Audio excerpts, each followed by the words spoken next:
je suis cofondatrice d'une société qui s'appelle Omengo, qui utilise des données pour vous aider à mieux choisir votre prochain logement. Et on est tombé dans la data d'une manière très simple, parce qu'on avait besoin d'avoir des clés de lecture pour arbitrer entre plusieurs choix d'appartements. Et on s'est dit que les data étaient une opportunité très intéressante pour nos utilisateurs. Bonjour, je m'appelle Mathieu, je suis responsable marketing chez QNB. Et chez QNB, nous sommes tombés dans la data lorsqu'on s'est rendu compte que les gens voulaient faire sens et donner du sens à partir des chiffres et répondre à toutes leurs questions en combien. Donc nous, le conseil qu'on pourrait donner, c'est vraiment de la contextualisation. C'est-à-dire vous avez des jeux de données et vous donnez du sens en les utilisant d'une manière pertinente et particulière. Et c'est vrai qu'on oublie parfois qu'on fait de l'open data, parce qu'on a plein d'utilisateurs qui se disent mais vous faites de l'open data, mais elle est où? Et c'est presque invisible sur le site. Vous avez juste des données qu'on met à votre disposition et il n'y a pas un bouton open data qui clignote. Et nous, la démarche est un peu la même, c'est pour ça qu'on s'entend bien. Le but était de permettre aux gens de manipuler et d'accéder à la data sans jamais entendre le mot data. Il n'y a pas d'open data, de big data, de data viz. Les gens tapent directement leur recherche sur le site, trouvent des chiffres et visualisent tout simplement ces données et donnent du sens en drag and drop sans avoir besoin de se soucier de faire des graphes ou de faire des raisonnements mathématiques. Les datapéros, c'est des bières, des cacahuètes et de la data. C'est pour permettre à tous les acteurs de la data de venir se rencontrer et échanger. C'est en 3 phases.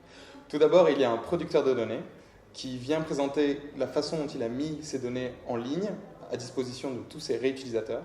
Les réutilisateurs, ensuite, 2 ou 3 personnes montrent avec quelles initiatives ils ont mis ces données en avant, les difficultés qu'ils ont rencontrées, les enjeux et comment continuer sur ces efforts.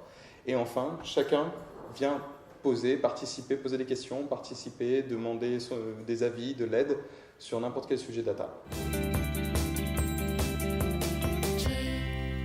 Alors les jeux de données qui nous intéressent pour Omengo, c'est en fait tous les jeux de données qui vont aider nos utilisateurs à, encore une fois, contextualiser les offres d'appartements qu'ils vont pouvoir découvrir.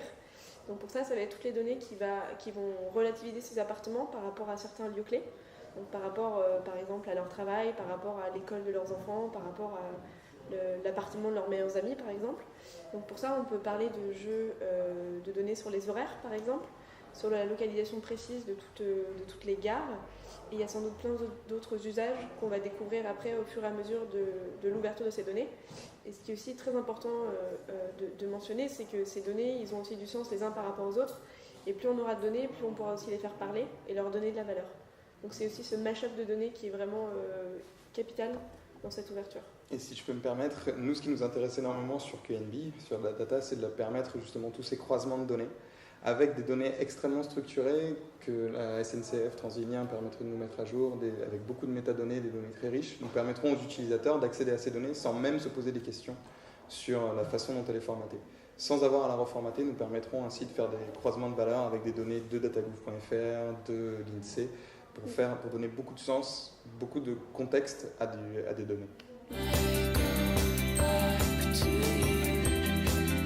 Margot, ce serait un jeu de données temps réel parce qu'elle est très très speed. Mathieu, ça serait la localisation en temps réel de toutes les colocs de ses potes, parce qu'il est toujours à droite à gauche pour aller rencontrer des gens. Donc ça serait ça.